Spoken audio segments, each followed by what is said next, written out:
Hello, everyone, and I'm Meredith. Welcome to the Brahma Kumaris Miami Facebook site with Conversation with Friends. I always love to introduce, well, I like my old friends, people that I've known either for years or months or whatever, but I have a new friend, and I'm excited to introduce you to her, to you. Robyn Noble is a photographer, she's a filmmaker, and she's kind of put it all together recently with the work that she's doing. She's actually a cookbook photographer now, and she also does her other work, which we're going to talk about later. Robyn has a very interesting collaboration going right now, and it has to do with family. Hello, Robyn. Hi, Meredith. Great to see you. When I saw this cookbook, I think I saw something about it, and then I also saw a big ad or something about some of the work you were doing, or a full page program about your work. And I said, oh, let me give her a call. And I called her, and it was just like immediate, I really would love to get to interview her and introduce you to her. Well, thank you so much for having me. Good to be here, Robyn. Thank this you. book is so interesting, and especially for you veggie people out there. A lot of Brahma Kumaris, not all Brahma Kumaris well, they love vegetables, of course, but this book is all about, and there's the title, right? My Goodness Greens, yes. Yes, My Goodness Greens. I cannot believe it's an entire book of greens, but amazing greens. I mean, and everything is different, every page, and you are the photographer of this beautiful book. We're going to show you a few photographs in just a minute. But I wanted to talk about this really interesting collaboration with someone that you know quite well. Tell me how this all happened. Thank you. And thank you for having me, by the way, on the show. I really appreciate it. I'm honored.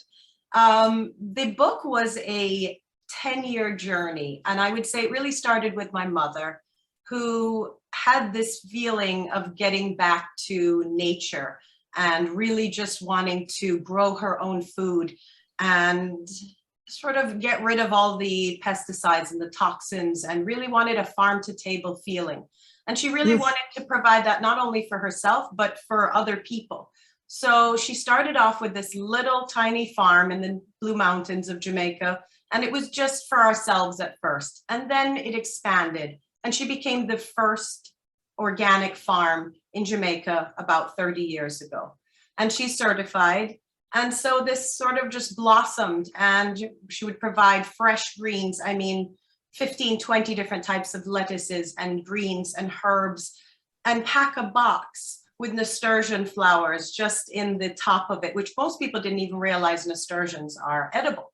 So she was sort of introducing a new view on the way people looked at traditional salad, which, most people in Jamaica would eat a tomato and a couple of iceberg pieces and little coleslaw. So this was sort of her introducing Jamaica to a broader spectrum of greens. And, she fell in love with it, and just decided at some point she really wanted to do a book and sort of share her experience and her passion for this. And so it was a 10-year journey, but we have finally done it. So I'm very proud of her. I would be too. And I know that she's proud of you, because the photographs in this book are, and these are the photographs from the book. Yes, right? thank Or you. all of them that we're showing. There you are with another cookbook. That is the first cookbook that I actually photographed. And my mom, her name is Robyn Lumsden, and she's also Jamaican. She makes fabulous sauces, and she had, her inspiration was to do her whole family cookbook, which was a combination of French, Chinese, and Caribbean cuisine. So that was my first cookbook that I ever shot, and she held her trust in me, and my mom was a food stylist, so we worked together, and it was just such a beautiful experience. We had so much fun that my mom was definitely driven to do her cookbook. So it was good. It's kind of just, to me, a very interesting thing, because the two of you are really filmmakers. And yes. I don't know if your mother was a photographer, but she has been a filmmaker in Jamaica, along with your father, right? That's yes, really that her career. Correct. So my father is originally from England and moved to Jamaica and started a production company. And my mom went to work for him out of school. And she ended up producing pretty much most of the commercials that my dad directed. They had a small production company called Mongoose Productions. So I was sort of born into the film world. And then my mom, as time went by, my mom started working in the art department on bigger features that came to Jamaica, like How Stella Got Her Groove Back and a bunch of other features. James Bond, the last James Bond, she worked on that. And my dad's now retired. So my mom sort of got into the art department, but also took up food styling. And that came from her love of farming and starting to create dishes. She started doing food styling for professional shoots. So she does that as well. And she's been doing that for about 25 years. So we're all your home where you grew up? Yes, the picture before was, yes, that's my family home. That's where the farm is. And that's where we shot pretty much all of the recipes in this book. So your mother really had kind of well, it's all related, but it is sort of a career change, right? In a way, but it is. She does not produce very much anymore. Couple of things, BBC, or a couple of smaller, jobs she might produce for them. But my mom really did make a shift, and she's self-taught. So my mom did not go to school for any of this. She just has worked and put her passion into it and created these amazing recipes by herself, pretty much. Yeah, what's the reaction in Jamaica with a book like, or really with what she's been doing over the years with organic? Because like you say, that was not an in word in Jamaica. It's not really been an in word in America either until maybe the last, 15, 20 years, right? People didn't eat organic. Originally everybody ate organic. If you go back, 100 years ago or something. Right, exactly. But what was the reaction in Jamaica where this is not exactly the kind of food that they eat, as you said earlier? I think people were a little confused at first, especially as I said, we have edible flowers, borage and nasturtiums, and we would put some of those, or how to use all the herbs. But, people learned very quickly, and there were people who wanted a shift. So, Mom did very well. It was a mental shift, and she would have groups that would come up to the farm, and she would sort of do talks about composting and crop rotation and terracing your beds to preserve the land so we don't have landslides, preserve your soil and how to keep your soil healthy. And I think those would inspire other people to start. And now there are a few other farms actually that do lettuce as well. And they've been doing very well. So I think the whole shift was really good. I love to hear this, because there is a shift happening everywhere, I think.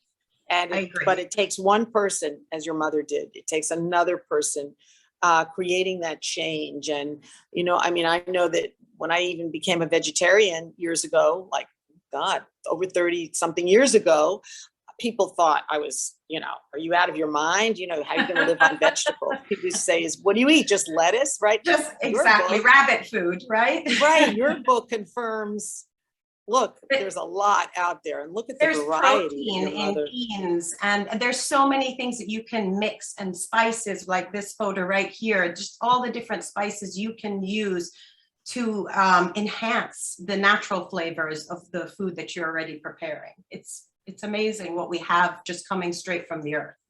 And, look at that. Now I want to talk about exactly what I'm seeing, the way you photograph these wonderful greens. Is a lot go into it, because each one that I see that you've done for the cookbook, and again, the name of the cookbook is My Goodness Greens, right? Right. And I want to just read this to people. Let's stay on that picture for a minute. Sure. A collection of whole food salads and other green recipes from an organic farm in the Blue Mountains of Jamaica. Donna Noble. Yeah. With photography by her daughter, who is right here with us on this program, Robyn Noble. And it's just really, to me, amazing to go through this book. Just to look at this book, to me, is an experience, Robyn. It really is, the visuals and the information in here. But so I wanted to talk about what goes into each photograph for you as a photographer. How do you think about it? I think it's different for every shoot, but for this particular book, I Yeah. really wanted it to feel fresh and natural.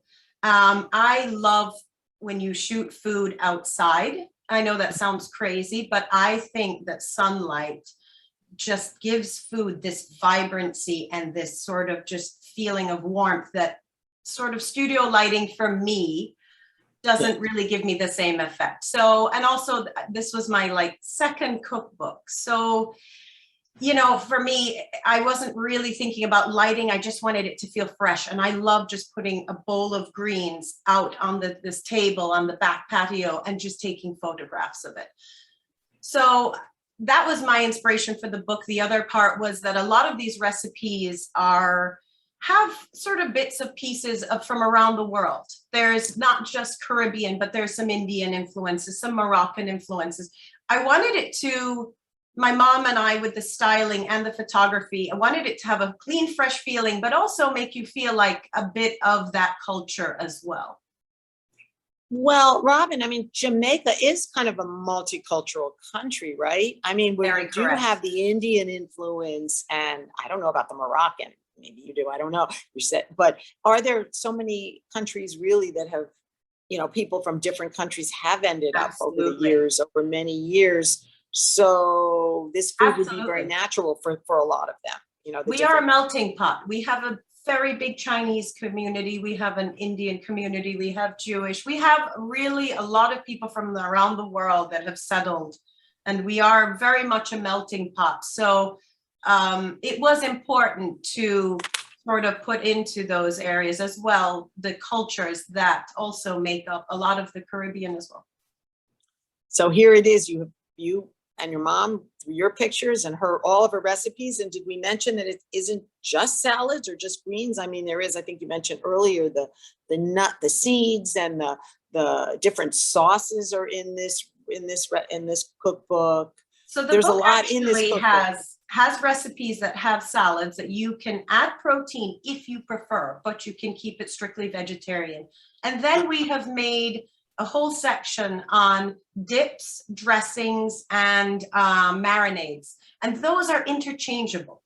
So you can use something that's supposed to be a dip as your dressing, or vice versa, or make it a small side dish. It's really a very flexible book with the flavors that you kind of put together what you really like, and then pick that dressing or that dish that you really like and just throw it together. And it really kind of makes it easy for everybody to find something they really like.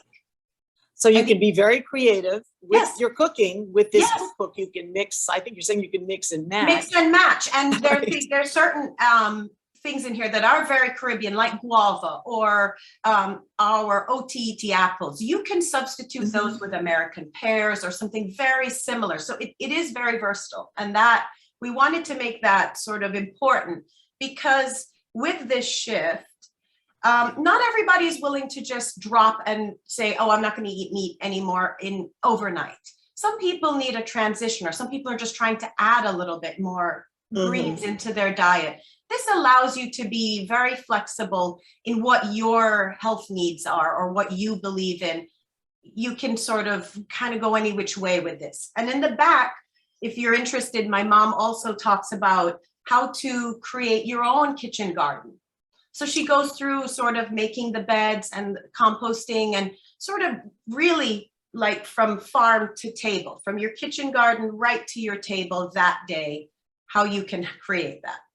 So there's really, like, in a sense, something for everyone in this book, you know, like you say, whether they're interested in gardening, whether they're interested in herbs, whether they're interested in the greens. So it isn't strictly greens, though that's, of course, you know, the basis of the book. Have you noticed that people have maybe changed their eating habits? Maybe people you know that have gotten the book as a result of this cookbook? I don't know anybody personally that has maybe completely shifted to vegetarian, but my mother is a very good example of somebody who, you know, used to grew up on sort of meat and potatoes, and meat being the sort of staple. When you say, well, what are you having for dinner? Oh, we're having, you know, pork tenderloin and mashed potatoes and, you know, a side salad. Yeah. So I think my mother is a very good example of how one person just wants more and can make that happen for themselves. And I'm sure she has inspired many others. The book sold very well in Jamaica. She's pretty much out of all of her copies. So I think people are starting to realize that they do need to make this shift in some way in their life for better health and also to protect our environment. Do you find that the world is shifting? I mean, yes, you know, there's all the horrors that are happening and, you know, we can't ignore things, but there's so much good happening in the world, I think. Do you find that in your career that there is just more, a bigger consciousness about what we need to help the earth and help ourselves? It's helping our own health and helping the earth heal. And your mother's an example of that, as you are with this cookbook. Yes, and I definitely feel there is a shift. And what is fantastic about media or film or video is that we are able to reach an audience. There's a lot more conscious thinking now, and people are able to display that using, like we're doing now, Zoom and documentaries that are so readily available on places like Netflix. And it's bringing an attention to something that was always needed sort of to be brought to the forefront, but now technology is actually allowing us to do that, whether we take heed or not. It would be good if we're watching these and actually learning from them and growing from all of this information. It would be amazing. I think it's going to take time, but I think we have to hope that we will have a full shift at some point in order to protect humanity, to protect our earth. You know, I do feel that the pressure still needs to be on to bring these ideas to the forefront. True. So, what you're saying is very true too, is that it's out there in the media now. It's no longer, you know, you can put on Netflix, or you can put on anything, and there's programs about healing naturally, or about creating change in your life, or natural foods, or it's all there. And I think back to years ago. I mean, even in the beginning of my television career, I'm not even talking about as a child, where there was just, you know, a few TV stations and that was it. That was it. Yeah. At night, most people were all watching the same programs. I mean, groups of people, and there's so much out there. And so I agree, you know, and I know that the Brahma Kumaris do too, because they've been involved with a lot of everything to do with creating peace in the world, creating harmony through meditation, and a lot of their programs that they do, which involves eating too, because they do believe in, well, they are vegetarians, but they also, you know, it's like you said, step by step for people. Not everybody's going to jump into it until they're ready. And people have to do what works for them as well, and how much they are willing to sort of shift or change. But you know, what's nice about this is that we are allowing people to think a little deeper and dig a little deeper about issues that they've sort of glazed over before, you know, and bringing that to the forefront is really important. And I think it needs to continue to happen. We can't just say, oh, well, we've put it out there now. No, it needs to we need to keep reinforcing it and sort of bringing new information to people about why it's really important to eat properly, live as healthy as you can, and protect our earth as we live in it, and protect it for future generations. Beautifully said, Robyn. And I you know, I feel like, you know, it's just such a special thing. You were raised by two very conscious people, weren't, you know, what would you say was the biggest impact, both of your parents, you know, filmmakers, organic gardeners, or your mother was cookbook author, all of these things. How would you describe your own life because of these very wonderful parents that you had? Not that other people don't have wonderful parents, but of course, very focused, your parents. Yeah. But I think my childhood was a little bit different than maybe some other people. I mean, I'm very fair-skinned growing up in Jamaica.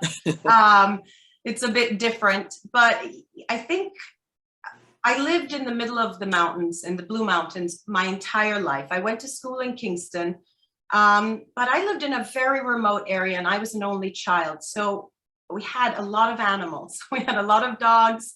we had rabbits, we had snakes. My dad had a crocodile. My parents were always, they like to call themselves sort of hippies. You know, they really wanted that sort of farm lifestyle and live off the land, and you know, they didn't need much. They always had that as their dream, and they really made it happen. So I think growing up in that sort of environment and with that thought process really was deep rooted for me. So it came naturally, not to say that I always ate well, because my household was always about, you know, pretty healthy eating, but I would go to my friend's house and I'd be like, where are the chips? I'm not allowed any of these at my house. Where's the soda? So I went through a phase where I was like, oh my God, I can't believe all this sugar.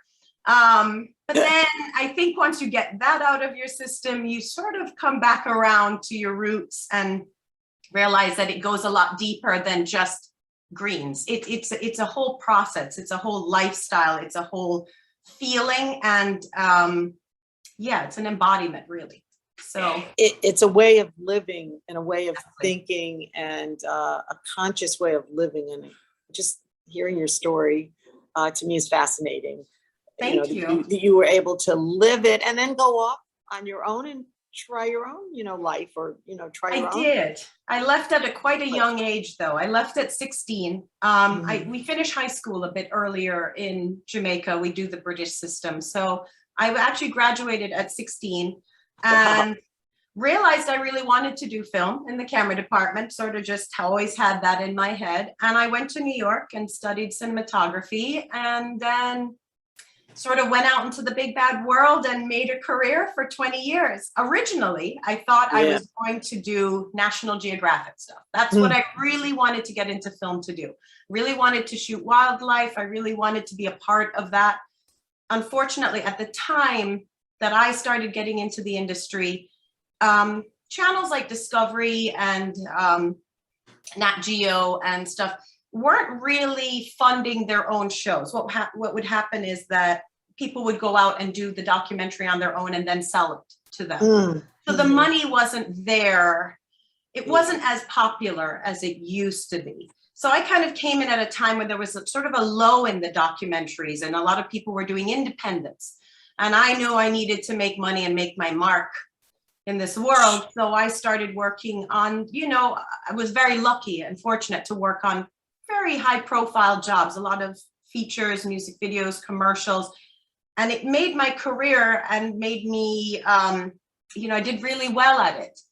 But I think something was always missing a little bit, just in that first passion, the reason I wanted to get into it. And I think photography has sort of brought that full circle for me. It's allowing me to be creative. My work in film is very technical. I'm a focus puller, which means that I keep the subject in focus at all times. So if they're walking, running, going to sit down, I pull the actual barrel of the lens to focus on what we want it to go on. So it's very technical. This allows me to be a lot more creative and also to bare my soul, to show what I'm passionate about. I was looking because as you're talking, I wanted to read something that you said about the importance of oh, here it is. I want to read this because it's so good. Sure. And it relates to how you switched from filmmaking to photography. Yes. And you still are, as you say, you know, full-time working as a photographer on movies and theater and whatever. Yeah, I want to read this. And you have said a photograph captures the fleeting moments before they are gone. And you said, and I'm thinking, I never thought about that really exactly the way you say it. The fleeting moments, you look at a photograph, it's different than seeing a film, isn't it? You pause for a second or a minute or whatever. And if it's something that's very personal to you, it reminds you of a time or a day or a special moment. And sometimes it triggers more than just what's in the photograph. Suddenly you remember that entire day or that entire week or something specific that you didn't really quite remember until the photograph sort of brought that back for you. And I realized that when I was looking at old photographs, I remembered so much more than what I really just sort of remembered from memory. So photography is very important in that way. You have one frame to tell your entire story, whatever that story is. You have one frame. In a movie, you have an hour and a half, 2 hours, and it could be beautiful. And it's, you know, each medium has their purpose, I feel. But the difficulty with photography is that you have one frame, and you really have to sort of put everything in there that you want your audience to feel. Those emotions and that message really has to stand out in that one frame.